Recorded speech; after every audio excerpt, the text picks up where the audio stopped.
Assalamualaikum warahmatullahi wabarakatuh. Salatu wassalamu ala asrofil anbiya'i wal mursalin sayyidina Maulana Muhammadin wa ala alihi washabihi ajmain, amma ba'd. Pertama-tama marilah kita panjatkan puja dan puji syukur kita kepada Allah Subhanahu wa taala yang telah memberi nikmat sehingga saya dapat membuat video kali ini. Tak lupa sholawat serta salam tetap terjunjung kepada Rasulullah Shallallahu Alaihi Wasallam yang telah membawa kita dari kegelapan menuju zaman yang terang benderang. Di kesempatan kali ini, saya Muhammad Rayhan Mesa Putra, jurusan manajemen, akan bersosialisasi tentang gerakan 5M dan pentingnya vaksinasi. Pertama-tama,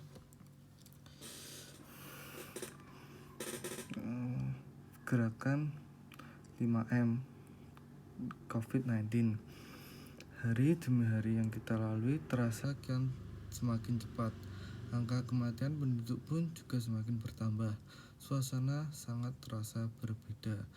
Ditambah iringan dari sirine mobil ambulan yang tiada hentinya. Semua ingin perubahan seperti kala normal.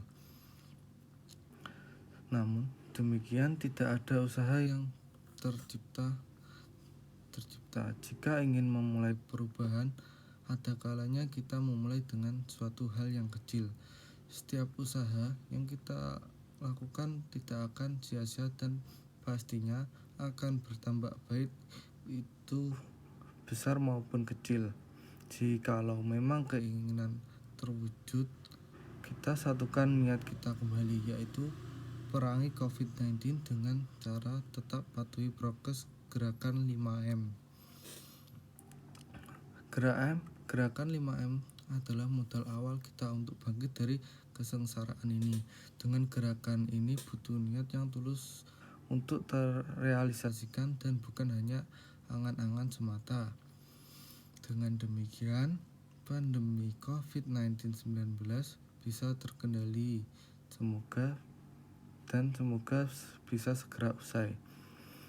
Kebijakan tersebut dibuat oleh pemerintah guna memerangi COVID yang tampak semakin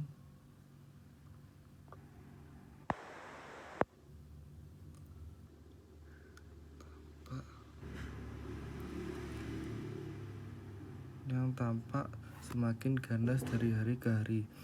Sebelumnya pemerintah juga pernah menggalakkan gerakan 3M dan 3T untuk memutus rantai penyebaran virus ini dan memperoleh hasil 74% masyarakat sudah mematuhi perihal tersebut. Tujuan dari gerakan ini salah satunya ialah meminimalisir penyebaran virus dan mewaspadai perkembangannya. Okelah, langsung saja saya perjelas apa itu yang disebut gerakan 5M. Yang pertama yaitu gerakan memakai masker. Kegiatan tersebut memang sudah diterapkan berbagai kalangan, baik itu anak-anak sampai lansia. Jika harus keluar rumah atau berinteraksi dengan orang lain yang tidak diketahui status kesehatannya atau yang mungkin dapat menularkan COVID-19, penggunaan masker sangatlah penting. Yang harus diperhatikan dalam penggunaan masker antara lain yaitu yang pertama, pastikan sisi masker yang berwarna menghadap keluar. Tempatkan pita logam atau tepi masker yang kaku di atas hidung. Masker harus menutupi hidung dan mulut hingga dagu. Selanjutnya, hindari menyentuh masker saat dikenakan. Lepas masker dari belakang telinga atau kepala. Selanjutnya, segera buang masker setelah digunakan dan cuci tangan. Dan yang terakhir, hindari menggunakan masker lebih dari 1 kali. Kecuali masker kain, bisa dicuci untuk digunakan sampai masanya. Untuk penggunaan masker di dalam rumah perlu dilakukan ketika terdapat anggota keluarga yang terinfeksi COVID-19 dan merasa mengalami gejala COVID. Oke, yang kedua, mencuci tangan. Rutin mencuci tangan hingga bersih merupakan salah satu protokol kesehatan yang cukup efektif untuk mencegah penularan COVID-19. Untuk hasil yang maksimal, cucilah tangan selama minimal 20 detik terutama saat sebelum memasak atau makan, setelah menggunakan kamar kecil, setelah menutup hidung saat batuk atau bersin. Kegiatan mencuci tangan ini penting dilakukan untuk menjaga keadaan tangan tetap bersih dan steril dari kontaminasi kuman, bakteri, dan juga virus. Mencuci tangan dengan gerakan yang benar juga sangat penting untuk selalu diberikan kepada anak-anak yang masih muda di bawah pengawasan orang tuanya. Jika tidak mencuci tangan dengan sabun yang tepat serta air mengalir, bisa membawa hand sanitizer yang tanpa dilakukan pembilasan namun membantu membersihkan tangan dari kontaminasi kuman dan bakteri serta virus. Membersihkan tangan secara teratur dengan mencuci tangan pakai sabun dan air mengalir atau menggunakan cairan antiseptik berbasis alkohol atau hand sanitizer. Selalu menghindari menyentuh mata, hidung, dan mulut dengan tangan yang tidak bersih atau mungkin terkontaminasi droplet yang mengandung virus. Baik, 3, yaitu gerakan menjaga jarak. Protokol kesehatan lainnya yang perlu dipatuhi yaitu menjaga jarak. Menjaga jarak ialah kondisi menjaga dengan orang lain agar tidak terjadi penularan. Menjaga minimal 1 meter dengan orang lain, menghindari terkena droplet dari orang yang bicara, batuk, atau bersin, serta menghindari kerumunan, keramaian, dan berdesakan. Bila tidak memungkinkan melakukan jaga jarak, maka dapat dilakukan berbagai rekayasa administrasi dan teknis lainnya. Pengaturan rekayasa administrasi dapat berupa pembatasan jumlah orang, pengaturan jadwal, dan sebagai macam lainnya. Sedangkan rekayasa teknis antara lain dapat berupa pembuatan partisi, pengaturan jalur masuk dan keluar, dan macam-macam. Saat awal terjadinya infeksi COVID ini, jaga jarak sudah diberlakukan mulai dari social distancing dan juga physical distancing. Jaga jarak yang dilakukan ini bertujuan untuk meminimalisir kemungkinan satu sama lain terpapar COVID-19. Jarak yang diberlakukan adalah 1-2 meter dari orang satu ke orang lainnya. Saat bertemu atau kita memang sangat dibutuhkan untuk keluar rumah. Yang keempat yaitu gerakan menjauhi kerumunan. Selain ketiga hal tersebut, menjauhi kerumunan merupakan protokol kesehatan yang harus dilakukan. Kerumunan merupakan salah satu tempat penyebaran COVID-19. Semakin banyak dan semakin sering bertemu orang, maka kemungkinan terinfeksi COVID-19 semakin tinggi. Oleh sebab itu, hindari tempat keramaian, terutama bila sedang sakit atau berusia lansia. Menurut riset, lansia dapat mengidap penyakit kronis sehingga beresiko tinggi untuk terserang COVID-19. Bila terpaksa harus berada di kerumunan, jangan lupa selalu memakai masker. Penting diingat ketika terpaksa dan karena sesuatu hal yang mengharuskan untuk keluar rumah, tetap perhatikan tidak mendatangi kerumunan. Semakin tidak membatasi diri saat mendatangi kerumunan, risiko penularan virus COVID-19 ini akan semakin tinggi. Kerumunan ini dapat menyebabkan banyak hal-hal yang negatif, terutama pada penularan melalui udara hingga bisa kontak dengan kulit. Yang kelima yaitu gerakan mengurangi mobilitas. Kondisi yang tubuh yang fit memang bukan sebuah jaminan kita untuk kita bisa keluar rumah dan sampai di rumah dengan keadaan yang bugar dan juga fit, karena proses infeksi COVID-19 begitu cepat. Jadi ada baiknya membatasi kegiatan selama di luar rumah.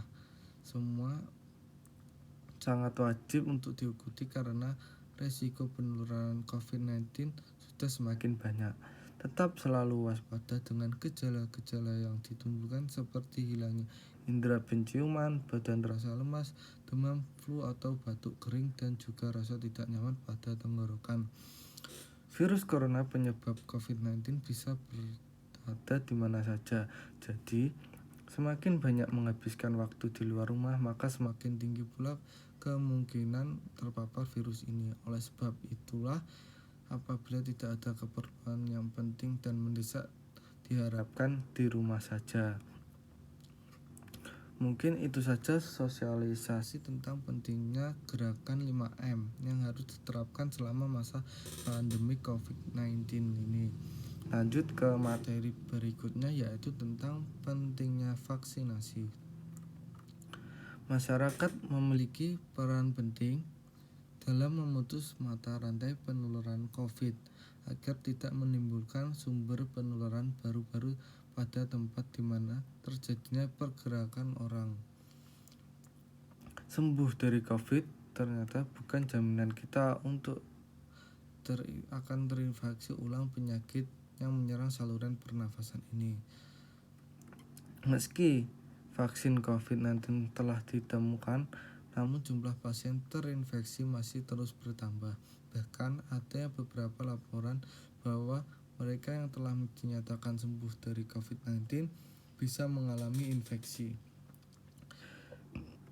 Vaksin sendiri merupakan produk biologi yang berisi antigen berupa mikroorganisme atau zat yang sudah diolah sedemikian rupa sampai menghasilkan segi keamanan, dan jika diberikan kepada seseorang akan membuat kekebalan tubuh secara aktif terhadap suatu penyakit tersebut.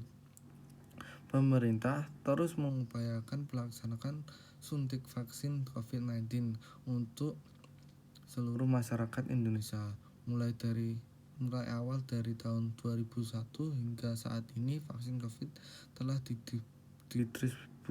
didistribusikan ke seluruh masyarakat Indonesia.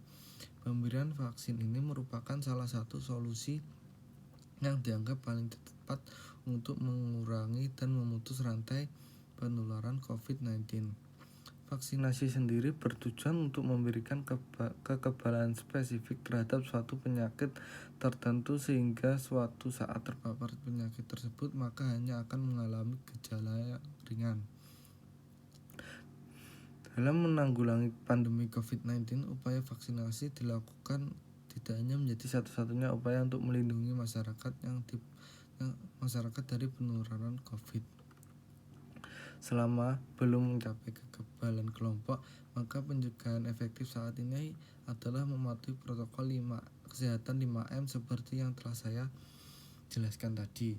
Seperti vaksin pada umumnya, vaksin COVID-19 ini juga sangat berpotensi mengakibatkan efek samping.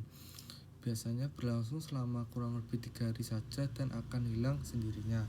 Namun ada beberapa kasus lain yang dapat menyebabkan kejadian ikutan pasca imunisasi atau biasa disingkat KIP. Terlepas dari berbagai resiko tersebut, proses vaksinasi merupakan prosedur yang aman. KIP merupakan suatu kasus yang dipengaruhi oleh berbagai faktor, misalnya kondisi dan kesehatan seorang serta proses vaksinasi itu sendiri. Gejala ini benar-benar disebabkan substansi vaksin cenderung ringan dan dapat hilang dalam waktu yang singkat. KIP juga merupakan kasus yang jarang terjadi dan kebanyakan tidak membahayakan. Risiko munculnya KIP masih lebih ringan dibandingkan risiko terjangkitnya penyakit serius yang tentu mengancam nyawa. Mungkin itu saja proses sosialisasi tentang pentingnya vaksinasi. Semoga bisa membantu kalian untuk lebih mengetahui mendalam tentang pentingnya vaksinasi dan tadi gerakan prokes 5M. Sekian dari saya, kurang lebihnya mohon maaf. Wassalamualaikum warahmatullahi wabarakatuh.